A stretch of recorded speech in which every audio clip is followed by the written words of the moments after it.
Continuem amb la resolució de les activitats del tema 1 de Física i Química, del tema de l'àtom del llibre digital Science Beat. Aquesta és l'activitat número 22 que us demana informació per poder entendre la formació de ions i d'isòtops, donant-vos diferents tipus d'informació. Correspon a l'activitat 4 de la diapositiva 8 d'aquest llibre del Science Beat. Per poder fer aquesta activitat heu de recordar una sèrie de coses. En quant a la càrrega, quan veieu que un àtom té càrrega 0, com per exemple aquí i aquí, això el que ens vol dir és que un àtom amb càrrega 0 significa que té el mateix nombre d'electrons que de protons. És un àtom neutre, per definició. Per una altra banda, si tu tens una càrrega neta, vol dir que el total de la càrrega és diferent de 0. Per exemple, hi ha en aquests exemples que veieu aquí, quan val més 1 o més 2. Llavors, direm que tenim dos tipus d'ions. Quan tenim més protons que electrons, tindrem un catió. Quan tenim menys protons que electrons, tenim un anió. En quant al nombre de neutrons, si el volem calcular, com per exemple podria estar aquí, necessitaríem saber quina és la massa, el nombre màssic i el nombre atòmic.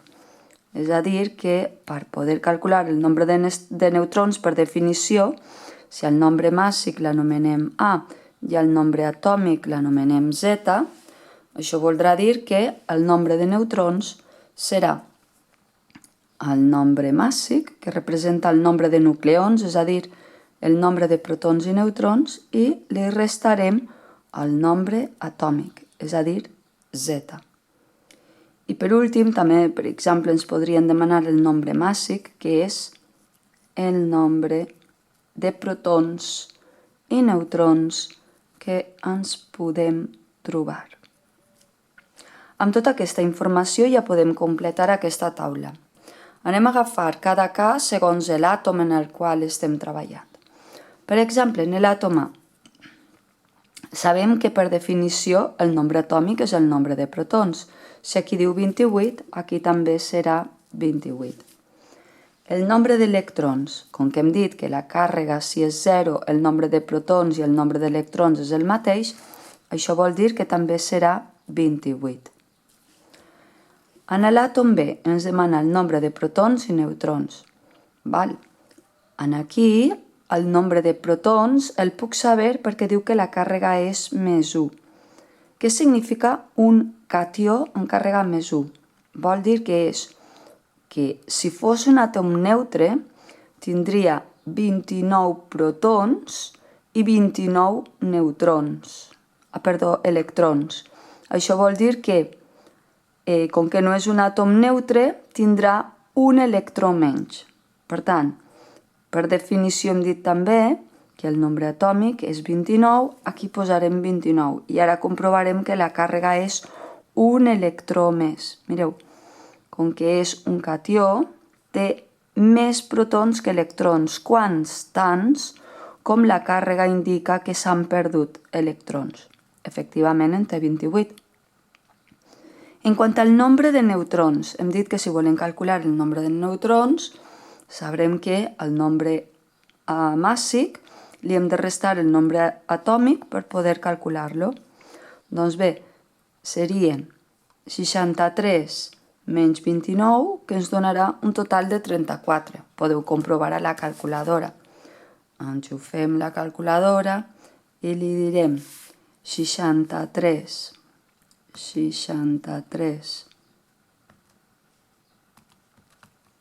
menys 29 i ens dona 34, efectivament. 34. Després, en l'àtom C, per poder calcular el nombre d'electrons, hem de veure quina càrrega té. Diu que és una càrrega més 2. L'àtom, si és neutre, té 29 protons i 29 electrons, però diu que té una càrrega 2 més. Això vol dir que ha perdut, perquè llavors el nombre de càrregues positives és més gran que el nombre de càrregues negatives, ha perdut quants? 2 electrons. Per això seran 27 electrons. En quant al nombre màssic, hem dit que el nombre màssic representa el nombre de protons i neutrons. Per això sumarem el nombre de protons, que són 29, i sumarem 34, que coincideix amb les dades de dalt. Per tant, ho podem fer a la calculadora o bé veure que ja és 63. Vale? En l'àtom D. Ara, en l'àtom D em demana el nombre atòmic, que per definició és el nombre de protons, 28, i la càrrega. Per saber la càrrega directament, el que hem de fer és restar al nombre de protons, li restarem la càrrega dels electrons. La càrrega total la podem calcular com el nombre de càrregues positives i li restem el valor de la càrrega negativa. Si tenim 28 protons i 26 electrons, me dona una càrrega positiva de més 2, que ho podeu veure en aquesta taula. Aquí 28 menys 25 us donaria una càrrega més, perquè és positiva, n'hi ha més electrons que protons, i ara la diferència veieu que és de 3. En l'àtom E volem calcular el nombre atòmic i el nombre màssic. Per definició, nombre atòmic és el nombre de protons, 28. Nombre màssic, el nombre de protons més el nombre de neutrons, us farà la suma. Per tant, podeu veure que 28 més 36 és 64 o comprovar-ho a la calculadora. 28 més 36 us fan un total de 64.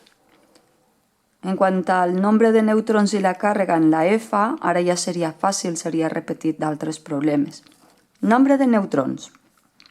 Ara el que hem de fer és restar el nombre màssic del nombre atòmic. Llavors, 59 menys 27 ens donarà 32. 59 menys 27, 32.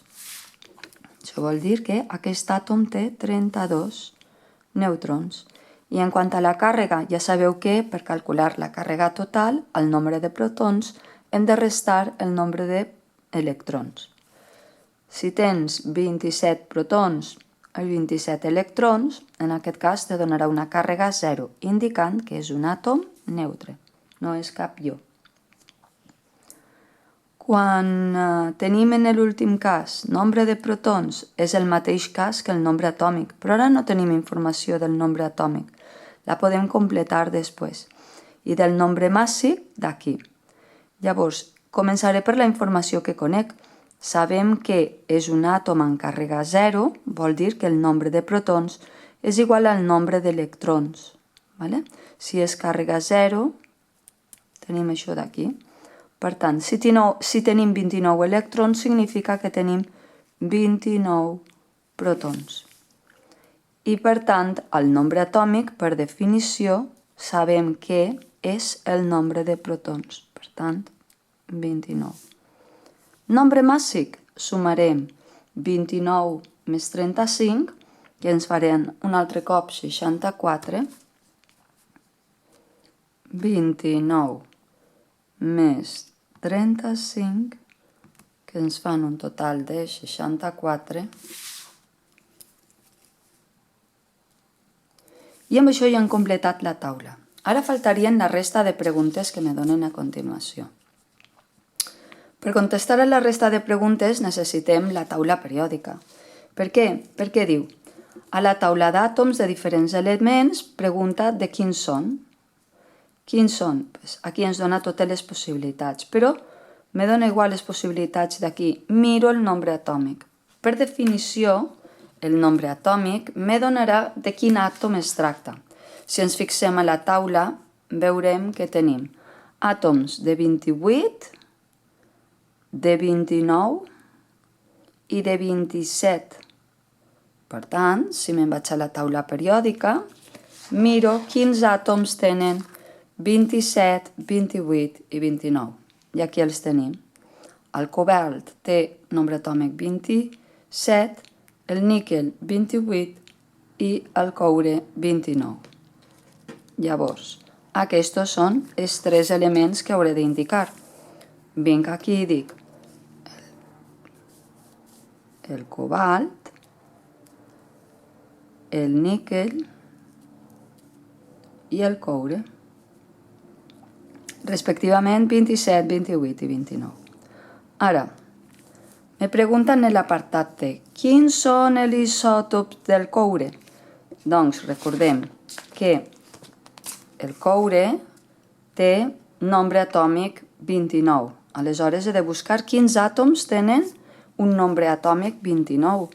Per tant, voldrà dir que l'àtom B, l'àtom C i l'àtom G seran els isòtops B, C i, G.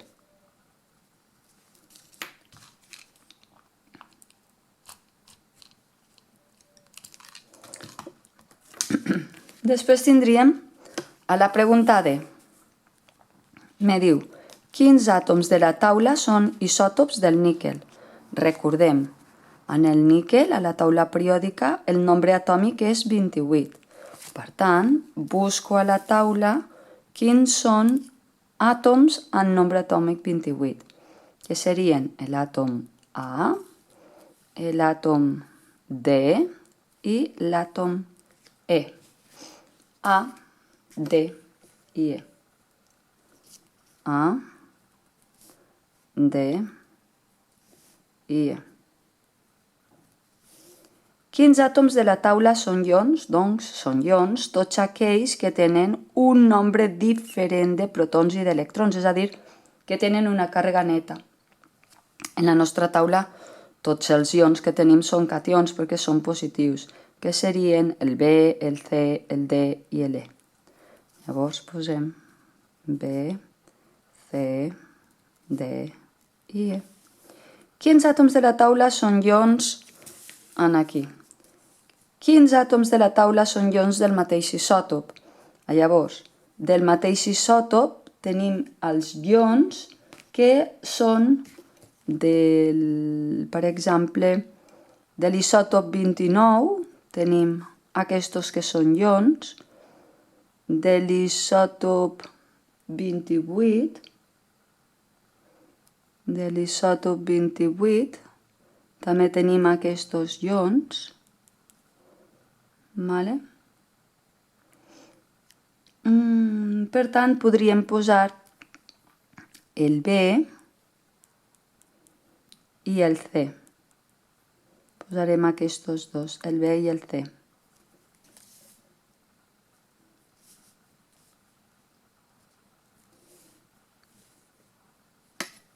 I fins aquí podríem acabar l'activitat.